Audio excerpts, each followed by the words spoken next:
नमस्कार मित्रांनो, head Hunter टेकी यूट्यूब चॅनलमध्ये तुमचं स्वागत आहे. ट्रेडिंग सेटअप कसा असावा याबद्दल आपण डिस्कस करणार आहोत. फर्स्ट म्हणजे ट्रेडिंगसाठी कोणत्या गोष्टींची रिक्वायरमेंट आहे ते बघूया. प्रोसेसर, आपल्याला जो प्रोसेसर वापरायचा आहे तो i3 i5 पासून यूज करायचा आहे.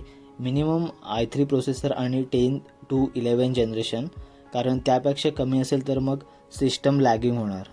नेक्स्ट रॅम हा मिनिमम 8 GB to 16 GB असायला पाहिजे. नेक्स्ट सिस्टम स्टोरेज 256 GB तरी असायला पाहिजे.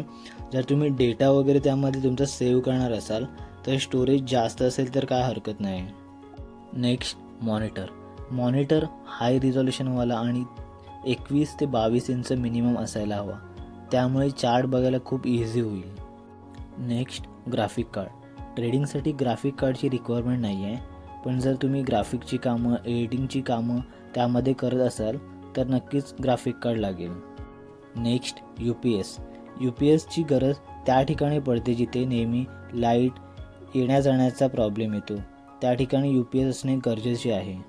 Next internet. ट्रेडिंगसाठी इंटरनेट प्रॉपर असणे खूप जरुरी आहे. इंटरनेट नसेल तर ट्रेडिंग करता येणार नाही. आणि तुम्ही जर एखादा ट्रेड लावला आणि घरचा वायफाय काम करत नसेल तर बॅकअपसाठी तुम्ही तुमच्या मोबाईलमध्ये इंटरनेट असेल तर तिथून ट्रेड करू शकता. ट्रेडिंग मोबाईलमधून पण करता येते, पण तुम्ही ट्रॅव्हल करत असाल, कुठे बाहेर गेला असाल तर लॅपटॉप असणे गरजेचे आहे, कारण त्यावरती आपल्याला चार्ट आहे ते क्लिअर एकदम प्रॉपर बनवता येतात, जसे मोबाईलवरून बनवता येत नाहीत. त्याच्यामुळे एक मोठी स्क्रीन असणे खूप गरज आहे.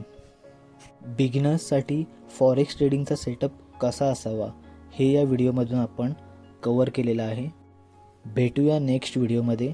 फॉरेक्स ट्रेडिंगची सुरुवात कशी करायची हे बघूया. Thank you for watching my channel.